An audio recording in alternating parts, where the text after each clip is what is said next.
Ok, donc Paul, merci de m'avoir invité. Et donc, il m'a demandé de vous présenter les techniques de bioinformatique qui permettent d'exploiter les données de séquençage pour prédire les gènes et leurs fonctions. Donc, je vais vous faire un séminaire qui est assez général, sans rentrer évidemment dans les détails. Donc, on peut. Alors, en 97, le premier génome d'une bactérie a été. Le premier génome d'une bactérie a été séquencé et depuis, depuis ces 15 années, on a vraiment vu un changement d'échelle dans la façon dont la biologie était réalisée. Et donc ça, c'est dû à une révolution dans les techniques, toutes les techniques à haut débit, le séquençage, tout ce qui est puce ADN, tout ce qui est protéomique, l'imagerie, le criblage, etc. Donc ça permet aux biologistes d'adopter une démarche encyclopédique en ce sens qu'en théorie, on a accès à tous les gènes, toutes les protéines, l'ensemble des réseaux métaboliques, tous les transcrits, etc. Évidemment, ce qu'il faut, c'est pouvoir extraire cette information des données. Et donc ça conduit à un changement en perspective en génétique. On part souvent maintenant du génome pour aller vers les propriétés biologiques des organismes. Et il y a pour certains organismes, la première donnée expérimentale qu'on a, c'est souvent le génome. Donc ça génère toute une masse considérable de données qui sont assez hétérogènes, il faut les traiter, il faut les analyser. Et donc la biologie, on pourrait dire, en quelque sorte, est devenue une science de l'information. Alors parmi toutes les techniques de séquençage, celles qui ont démontré les progrès les plus fulgurants, eh bien évidemment, c'est le séquençage. Alors vous avez ici une figure qui vous présente la quantité de données qui étaient obtenues en une expérience au cours de la décennie écoulée. Alors on commence en 2001, on avait du Sanger. Donc avec Sanger, une expérience, c'était 100 000 paires de bases qui étaient séquencées. Et maintenant, en 2010, avec un Illumina, un iSeq 2000, on peut séquencer de l'ordre de 1 Tera paire de bases. Donc il y a eu une amélioration de plus de 1 milliard dans la quantité de séquences que l'on peut obtenir. Alors bien évidemment, les prix ont considérablement diminué. Maintenant, un giga séquencer 1 milliard de paires de bases, ça coûte environ $40. Il faut se rappeler qu'en 2001, quand le génome humain a été publié, je pense que la paire de bases séquencée était de l'ordre de $1. Donc, on assiste maintenant à des machines, la survenue de machines de troisième génération. Donc, je ne vais pas rentrer dans les détails. Juste pour signaler un point, c'est que Ion Torrent, par exemple, fournit une machine qui vaut $50 000, qui permet en l'état de séquencer 1 milliard de paires de bases avec des lectures de 200 paires de bases, qu'à la fin de l'année, ça sera 2 milliards de paires de bases avec des lectures de 400 paires de bases.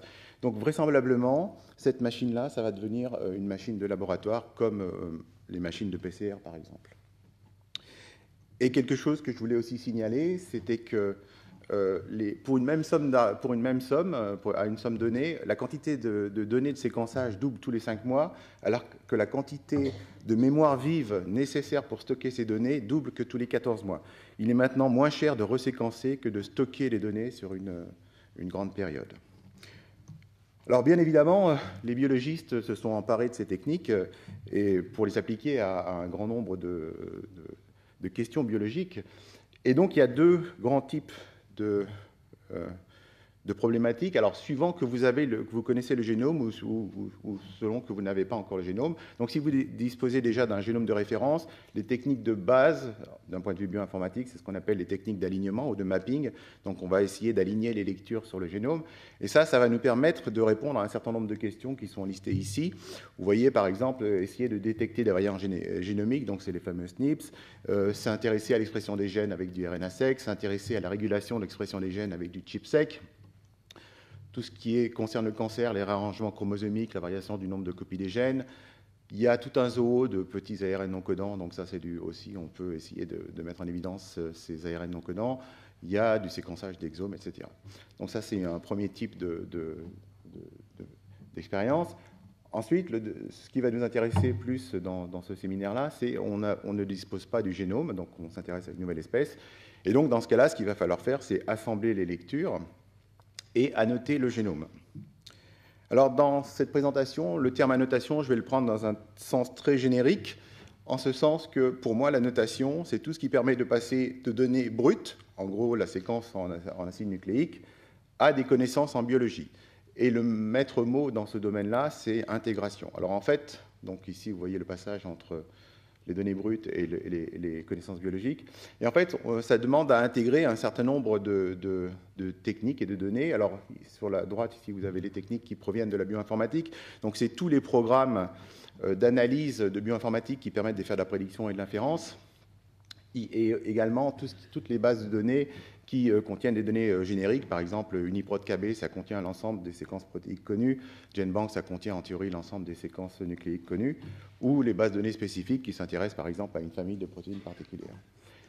Et sur la gauche, les données qu'il va falloir intégrer aussi, ce sont les données d'expérience à grande échelle, donc d'expérience à haut débit, qui sont tout ce qui est transcrit, protéomique, expérience de double hybride, expérience de phénotype, etc.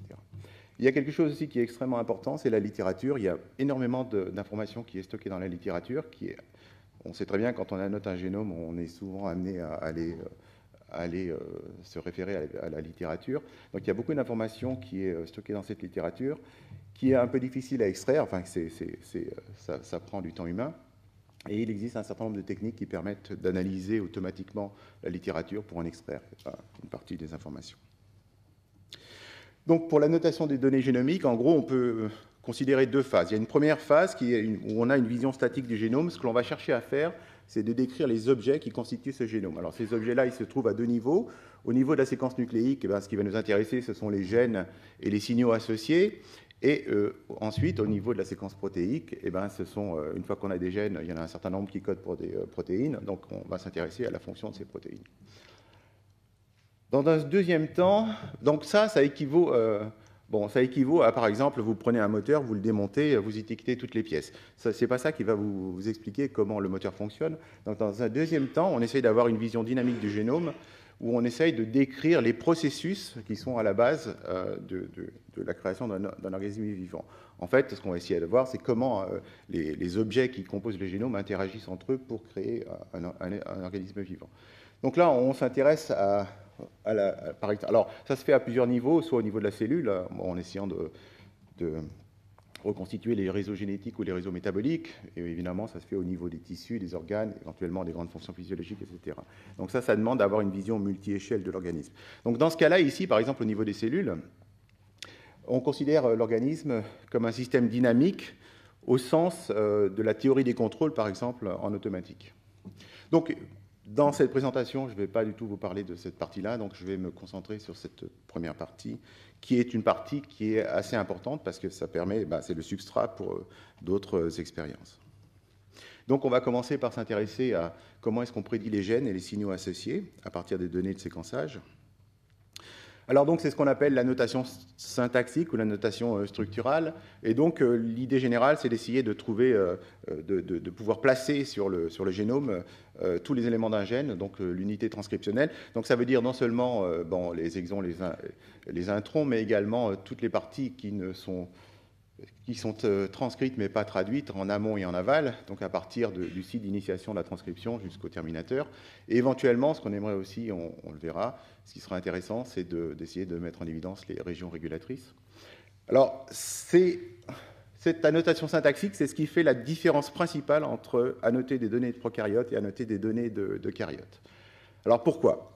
Première chose, déjà, comme vous le savez, les gènes de karyotes sont plus complexes parce qu'il y a des présences d'introns dans les gènes. Mais en fait, je pense que ce n'est pas ça la difficulté principale. En fait, un prokaryote, c'est quelque chose qui est densément codant. 90% de la séquence est codante, les régions intergéniques sont assez petites. Par contre, quand on s'adresse à des eucaryotes, et en particulier à des eucaryotes supérieurs, les gènes sont assez dilués le long de la séquence, et finalement, les régions codantes, c'est un faible pourcentage de l'ensemble du génome.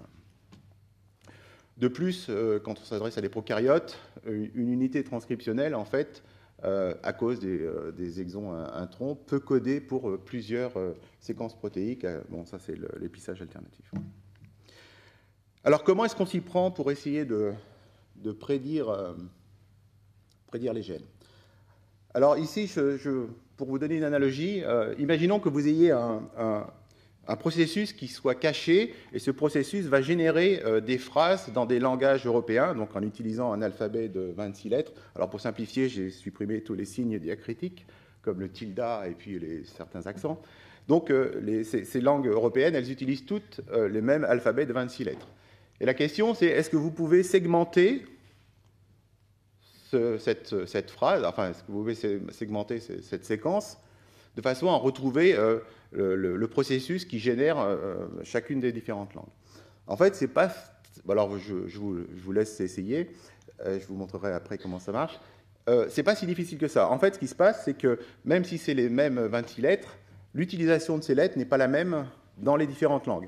Donc, la fréquence des lettres n'est pas la même, mais surtout la fréquence des 10 lettres, donc des mots de 2 lettres n'est pas la même, et éventuellement des mots de 3 lettres n'est pas la même. En fait, pour les langues, ce sont les mots de 2 lettres qui sont importants. Donc, vous voyez, par exemple, dans cette langue ici, vous avez des ZN qui apparaissent, qui ne sont pas très fréquentes dans des langues romanes.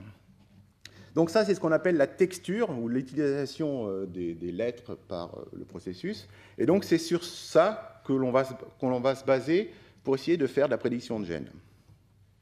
Donc, on utilise une technique qui est extrêmement utilisée en bioinformatique, qui s'appelle un modèle de Markov caché. Un modèle de Markov caché, c'est un modèle statistique qui se base sur un graphe. Alors donc, on utilise, comme je vous l'ai dit, la texture, mais on utilise aussi les propriétés syntaxiques. Une phrase, ça commence par une majuscule et ça se termine par un point. C'est pareil, un gène, ça commence par un colon start et ça se finit par un colon stop.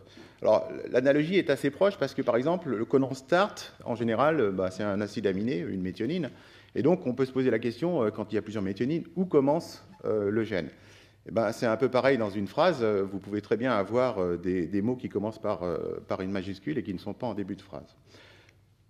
De façon à préciser où est le début du gène, on peut utiliser le fait qu'il y a un site de fixation du ribosome, en anglais un RBS, un peu en amont du colon start.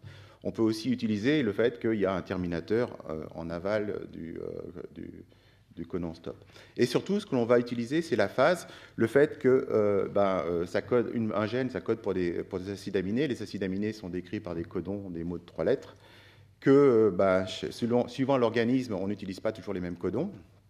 La fréquence d'utilisation des codons est différente, et que le premier codon a une importance plus grande, par exemple, que le troisième codon. Donc, on va utiliser cette information-là. Donc, on met tout ça, l'utilisation de la texture et ses propriétés syntaxiques dans un modèle donc, qui s'appelle un modèle de Markov caché. C'est ça qui va nous permettre de prédire les gènes.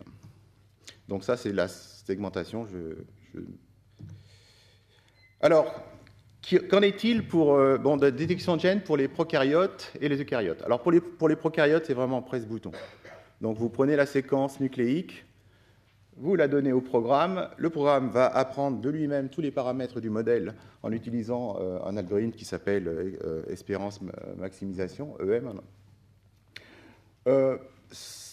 Comme c'est à 90% codant, il n'y a aucun problème pour apprendre les paramètres. Ça marche très bien, même pour les tout petits gènes. Donc, on peut mettre en évidence qu'il y a des tout petits gènes qui font moins de, par exemple, 50 acides aminés. Ça permet de les détecter relativement bien. Il arrive quelquefois qu'il y ait des plages entières où manifestement il y a des gènes qui ne sont pas prédits. En fait, ça correspond à des transferts horizontaux où le programme se rend compte que dans un transfert horizontal, l'utilisation des lettres n'est pas la même que celle qui est faite dans le reste du génome. Donc ça ne pose pas de problème. Pour les eucaryotes, c'est plus compliqué. Donc on peut évidemment utiliser les modèles de Markov cachés. Donc ça demande d'utiliser le signal de texture pour les CDS, évidemment. Ça demande aussi de mettre en évidence les signaux qui sont discrets pour les bordures des gènes, des exons et des introns.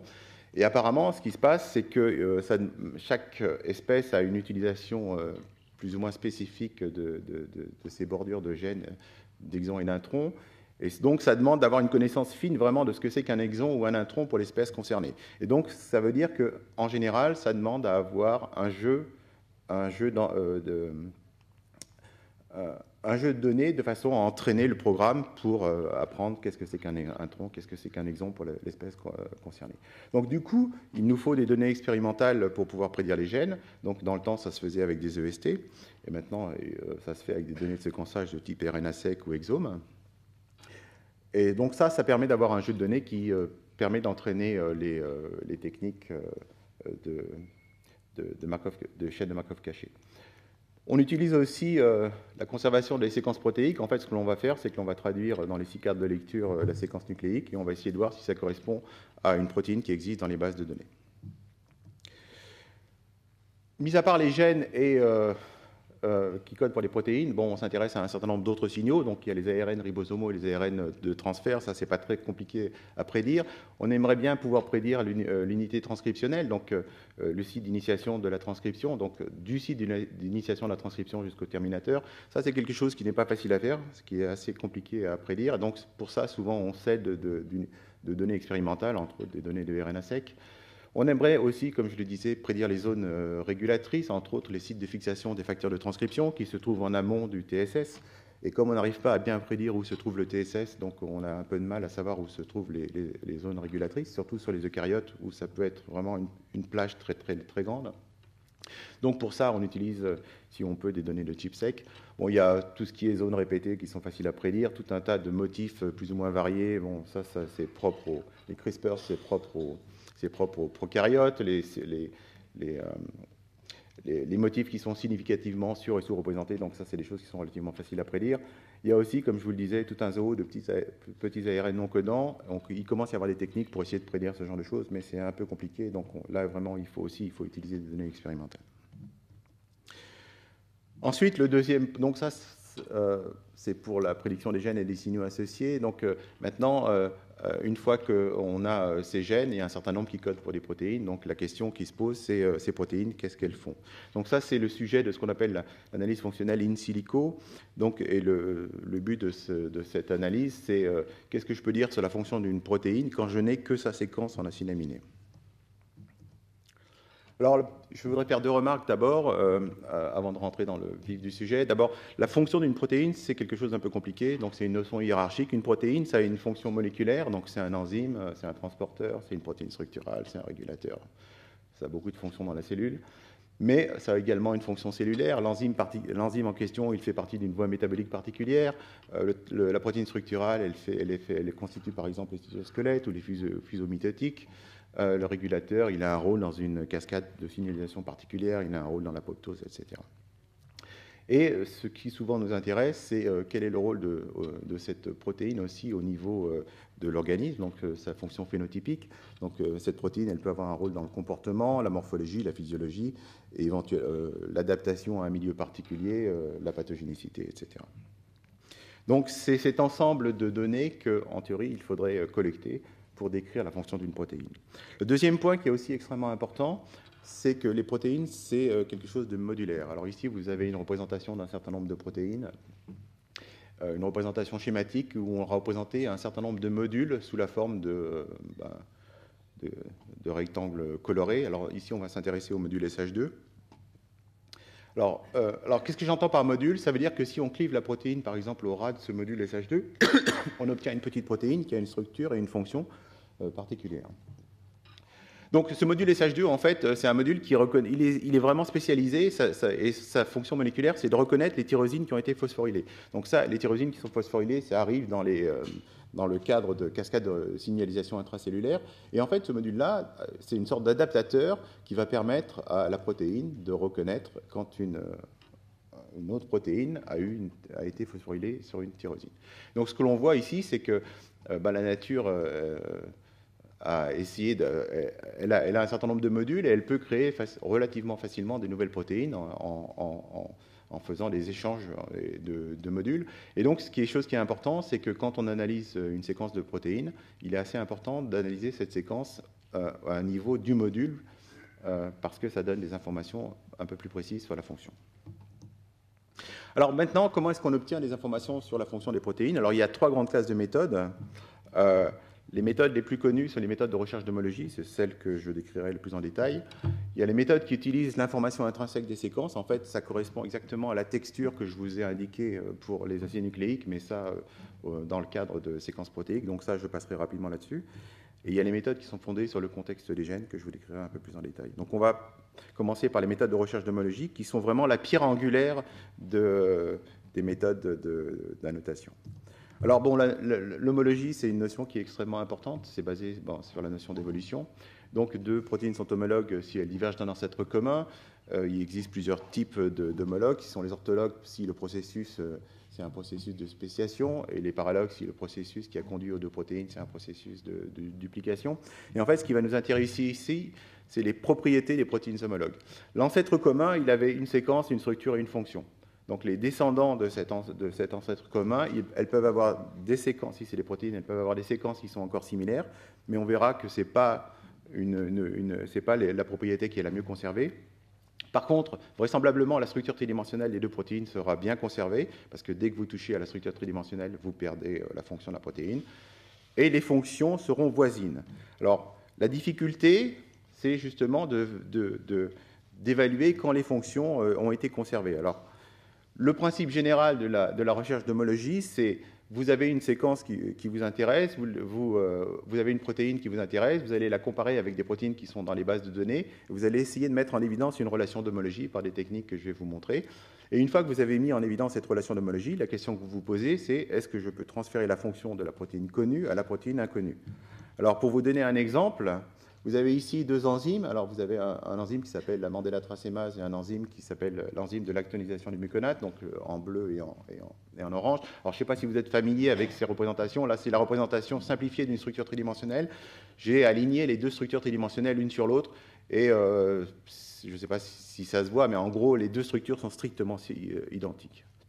En fait, vous pouvez aligner la plupart des résidus, plus de 90% des résidus, avec une distance entre les carbones alpha inférieure à 2 angstroms 5. Également, il y a 30% de résidus qui sont identiques, donc ici, on n'a pas d'état d'âme, les deux protéines sont vraiment homologues. Et en fait, quand vous regardez les fonctions qui sont catalysées par ces deux enzymes, elles n'ont rien à voir. Dans un cas, vous avez une fonction de racémisation, dans un autre cas, vous avez une cyclisation de ce composé-là. Alors en fait, ici, ce qui se passe, c'est que la chimie est conservée.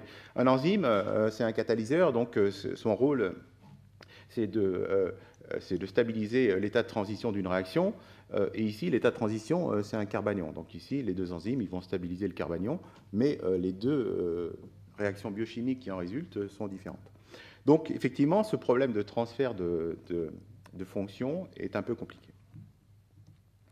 Alors, on va maintenant s'intéresser au premier point que j'ai décrit, c'est-à-dire comment est-ce qu'on met en évidence des relations d'homologie entre la séquence d'une protéine qui nous intéresse et des protéines qui sont stockées dans les bases de données.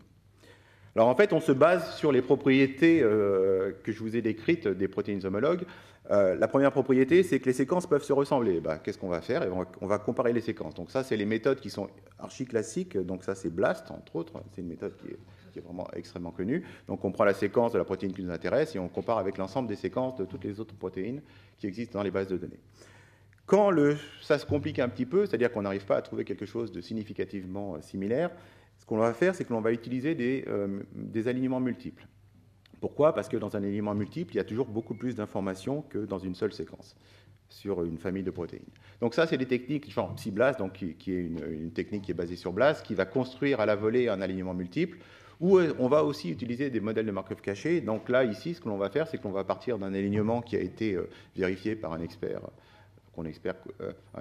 humain.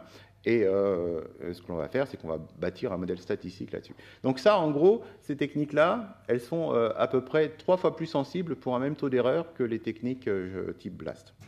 Finalement, il y a un moment où la séquence, il n'y a plus suffisamment d'informations dans la séquence, et donc ce qu'on est obligé de faire, c'est d'utiliser la deuxième propriété, c'est que le fait que les protéines homologues ont des structures tridimensionnelles qui sont conservées, qui se ressemblent. Et donc, c'est ce qu'on appelle les méthodes de reconnaissance de repliement. Alors, je ne veux pas rentrer vraiment dans les détails, mais comme c'est des techniques qui sont moins connues, je vais juste vous donner deux transparents d'explication. Donc là, l'idée générale, c'est j'ai ma séquence, est-ce qu'elle est compatible avec un certain nombre de structures tridimensionnelles qui existent? Et comment? Alors, ça ressemble vraiment à des méthodes d'alignement de séquences. La seule différence, c'est qu'en fait, ce que l'on va faire, c'est qu'au lieu d'aligner la séquence contre une séquence, on va aligner la séquence contre, en fait, ce qu'on appelle le cœur structurel. Donc, c'est les parties de la structure tridimensionnelle qui sont importantes pour caractériser la famille de protéines. On va aligner donc notre séquence sur ce cœur structurel. Et ce qui va faire la différence, c'est qu'en fait, une fois qu'on a fait ça, on peut prendre en compte les acides aminés qui, même s'ils sont loin dans la séquence, sont proches spatialement. Et donc, c'est ce qui est représenté par soit les flèches dans ce diagramme-là, soit cette espèce de ligne pointillée ici.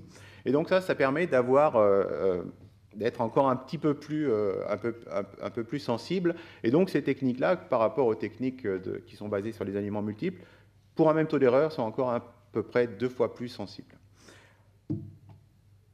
Alors, si je reviens à mon problème général, donc on peut mettre en évidence des relations d'homologie, et pour ce faire, il y a un bon critère statistique. Donc en fait, si vous avez entendu parler de la e-value de BLAST, donc il y a une théorie statistique qui vous indique si deux protéines sont homologues, enfin, quelles sont les probabilités pour que deux protéines soient homologues.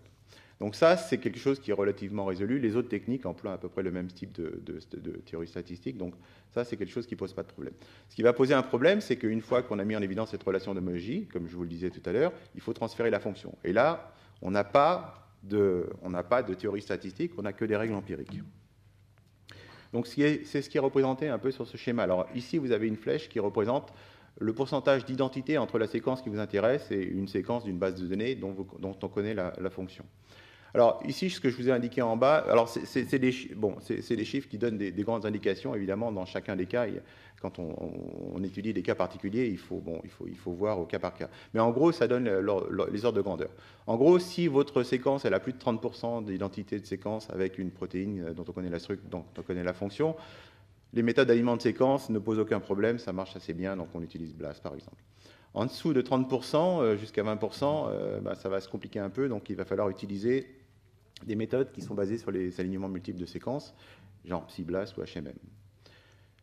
20%, c'est vraiment un seuil critique. En dessous de 20%, il faut oublier la séquence, donc on est obligé maintenant d'utiliser une autre propriété qui est la conservation de la structure en utilisant les méthodes de reconnaissance de repliement.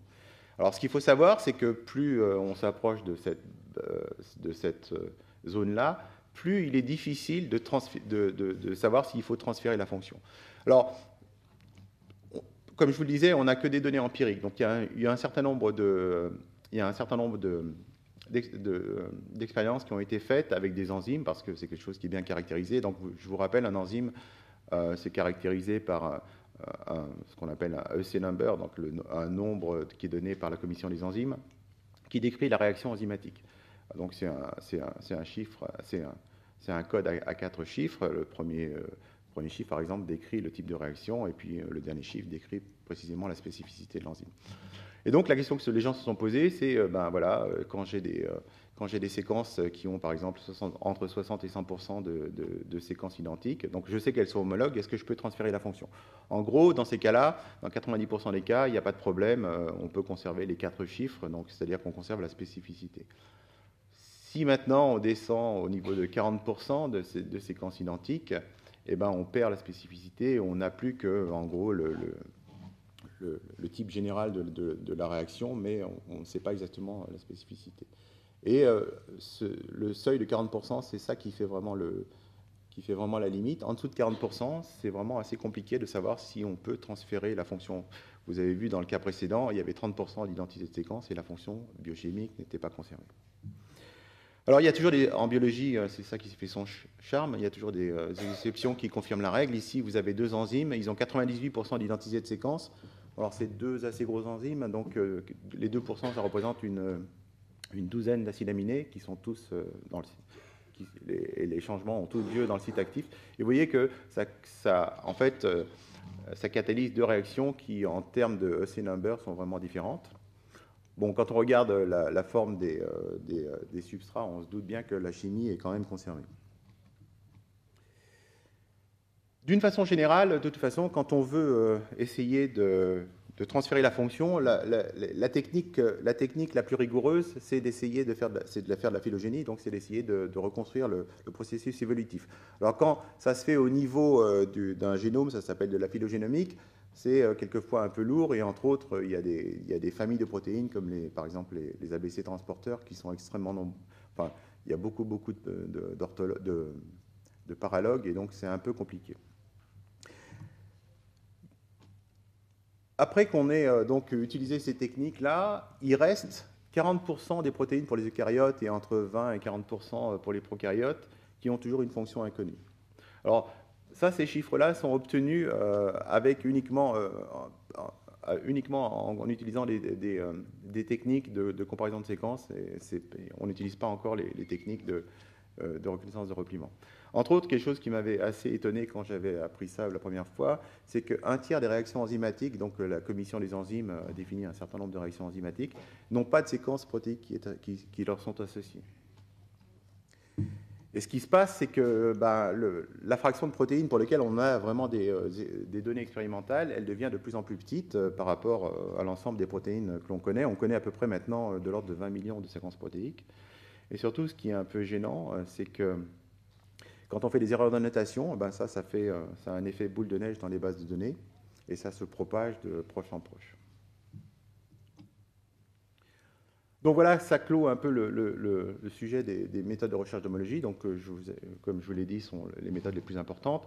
Donc je vais passer rapidement sur les méthodes qui utilisent l'information intrinsèque des séquences, je ne vais pas vous le décrire, juste pour vous dire que ces techniques-là, ça permet d'essayer de prédire la localisation cellulaire des protéines, c'est-à-dire où les protéines vont être actives, si elles sont dans le noyau, si elles sont au contraire sécrétées, si elles sont dans la membrane, etc. Et on va plutôt se concentrer très rapidement sur les méthodes qui sont fondées sur le contexte des gènes. Alors, l'idée générale, c'est qu'avec un génome complet, il ne faut pas essayer maintenant d'annoter des protéines uniquement en considérant un seul génome, mais il faut considérer l'ensemble des génomes qui sont connus. Et donc, on va essayer d'extraire de l'information sur la fonction des protéines à partir du contexte génomique des différents gènes. Et donc, ce sont des méthodes qui sont fondées sur la colocalisation des gènes à différentes échelles de proximité physique. Et ce que je vais vous décrire, c'est donc les trois différentes échelles, ce sont la fusion de gènes, le voisinage de gènes, la co-occurrence de gènes et les profils phylogénétiques. Donc ça, c'est représenté schématiquement sur ce diagramme-là. Ici, vous avez un certain nombre de génomes, et ici, vous avez un certain nombre de gènes. Alors ici, vous avez ce qu'on appelle la fusion de gènes. Alors, le processus qui est derrière la fusion ou fission de gènes, d'ailleurs, le processus qui est derrière la fusion et la fission de gènes, c'est une interaction physique étroite entre les produits des gènes. Les exemples qu'on connaît, c'est soit de fusion, c'est soit des unités d'une protéine oligomérique, donc qui sont fusionnées, soit des enzymes qui qui sont voisins dans une voie métabolique, c'est-à-dire que le produit de l'un, c'est le substrat de l'autre. Soit, par exemple, aussi, l'exemple classique, c'est des enzymes qui ont besoin d'électrons. Enfin, il y a un certain nombre d'enzymes qui ont besoin d'électrons pour effectuer une réaction particulière. Et donc, en général, c'est obtenu par l'intermédiaire d'une réductase qui vient s'amarrer sur l'enzyme. Et il y a un certain nombre de cas où on a observé que les deux protéines avaient été fusionnées en une seule protéine. Donc ça, c'est l'échelle la plus proche. Donc il suffit de mettre en évidence une relation de fusion pour avoir une information sur les interactions physiques qui peuvent exister entre ces deux gènes. Ensuite, le deuxième type, qui est le type le plus important, en fait, c'est la conservation du voisinage, ou si vous voulez, la conservation de la synthénie. Donc là, l'idée qui est derrière cet état de fait, c'est qu'en fait, les gènes, si leur ordre est conservé, c'est qu'il y a une raison, et la raison, c'est qu'ils ont besoin d'être co-transcrits. Donc c'est typiquement le cas des opérons chez les prokaryotes. Donc ici, alors évidemment, ici, pour que ça marche, il faut que les génomes aient eu suffisamment de temps d'être remaniés, de façon à ce que ce qu'on observe, c'est vraiment la conservation de l'ordre, et non pas le fait qu'ils dérivent d'un ancêtre commun, et il n'y a pas eu le temps d'y avoir des réorganisations des gènes. Et le dernier type d'information qu'on peut extraire, c'est ce qu'on appelle la co-occurrence phylogénétique ou les profils phylogénétiques. Donc, pour vous décrire ça un peu mieux, donc vous avez une matrice ici, vous avez un certain nombre d'organismes, ici vous avez un certain nombre de protéines, et vous avez un 1 quand l'orthologue est présent dans le génome et un 0 quand il est absent. Et l'idée qu'il y a derrière cette technique-là, c'est que quand il y a une voie fonctionnelle particulière, soit tous les gènes sont présents, soit ils sont absents. Et donc, ce que l'on va essayer de voir, comme ici on voit pour la protéine A, C et F, elles ont le même profil phylogénétique, c'est-à-dire qu'elles sont présentes dans les mêmes organismes et absentes dans les mêmes organismes. Donc, on peut penser qu'elles font partie de la même voie fonctionnelle. Donc ici, c'est ce que vous voyez sur ce schéma-là. Quand vous avez un point, donc ça veut dire que l'orthologue est présent. Quand vous avez un tiret rouge, ça veut dire que l'orthologue est absent. Et vous voyez que ici, si je considère ces 5 gènes-là et ces 2 gènes-là, ils ont les mêmes profils. Enfin, ces 5 gènes-là ont le même profil, ces 2 gènes-là ont le même profil. Donc, vraisemblablement, on peut penser qu'ils sont impliqués dans les mêmes voies fonctionnelles. Alors, comment est-ce qu'on utilise cette information-là? Eh bien, on peut faire un graphe en mettant les relations de fusion, les relations de co-occurrence, les relations de voisinage. Et donc, ça vous donne des graphes où les protéines sont impliquées d'une façon ou d'une autre, elles ont une relation au niveau fonctionnel. Alors par exemple, si la protéine D, vous n'avez aucune information en termes de recherche d'homologie, ben, vous pouvez au moins avoir une idée générale de la voie fonctionnelle où elle est impliquée en regardant quelle est la fonction des autres gènes qui sont impliqués dans ce même élément, dans ce même graphe. Donc, comme vous le voyez, ce sont des données qui ne sont pas aussi précises que ce qu'on obtient par des recherches d'homologie, mais qui quand même permettent de compléter ces méthodes de recherche d'homologie dans le cas où, comme on l'a vu, on n'a pas obtenu d'informations probantes.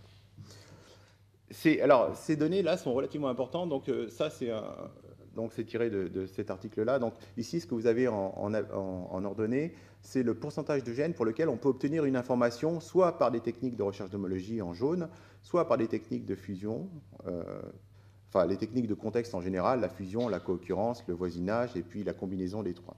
Et ce qui était assez intéressant, alors en 97, bon, on n'avait qu'un seul génome, donc il était hors de question de faire des recherches de contexte.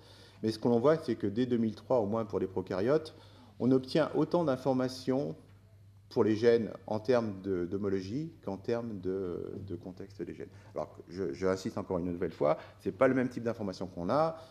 L'information d'homologie est quand même beaucoup plus précise, mais néanmoins, voilà, ça permet de compléter utilement les informations dont on a besoin.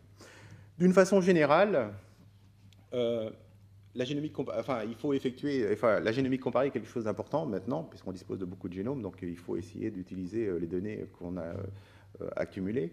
Et donc, il y a un certain nombre de choses qui sont intéressantes, donc, au moins pour ce qui concerne les prokaryotes. Donc, c'est ce qu'on appelle le pangénome. Donc, c'est l'ensemble de toutes les fonctions qui sont l'ensemble de toutes les fonctions, soit des souches d'une même espèce, soit d'une espèce, soit des espèces d'un même genre.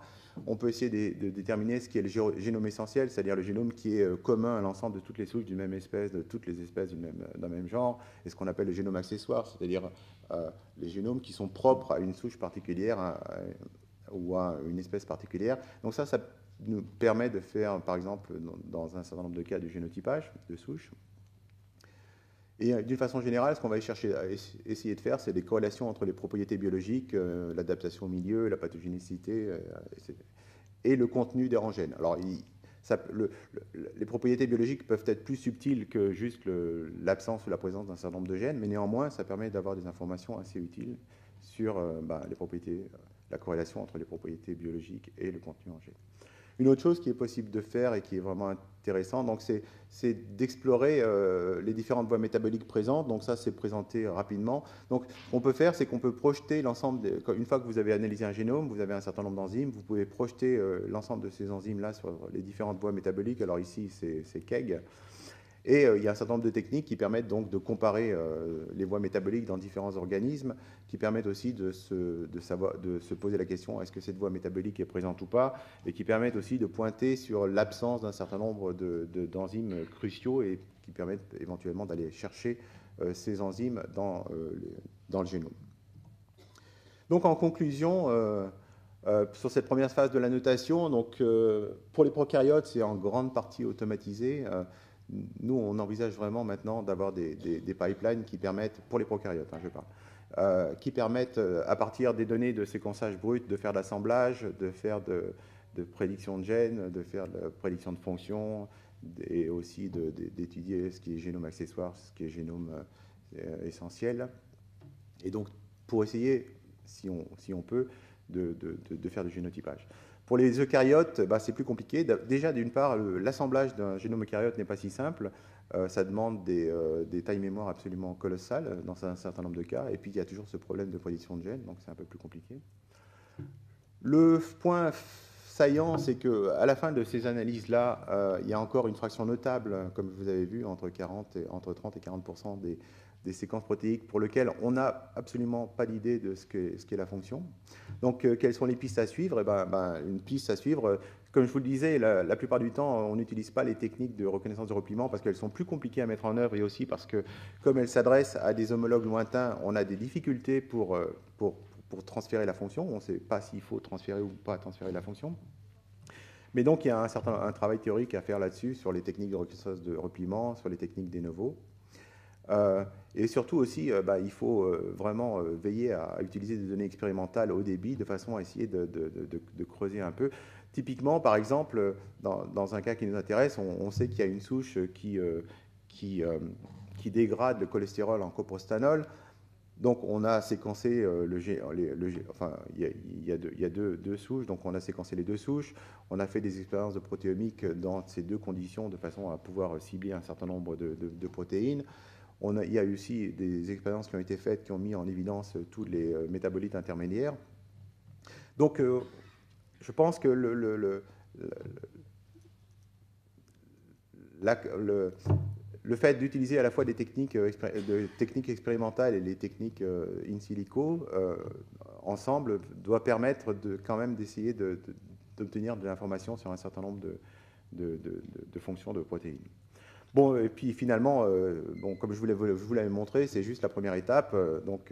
La notation, c'est un processus itératif. On commence par faire une première étape d'assemblage, prédiction de gènes, annotation, et ensuite, on utilise un certain nombre de données expérimentales qui permettent de préciser un certain nombre de choses. Et vous avez vu qu'il y a quand même la deuxième partie où là, on a une vision dynamique du génome qui est aussi extrêmement importante. Mais là, on rentre dans le domaine de la biologie des systèmes. Donc cet aller-retour avec l'expérience est vraiment critique et donc il faut s'assurer que ça soit mis en œuvre. Voilà, je vous remercie pour votre attention.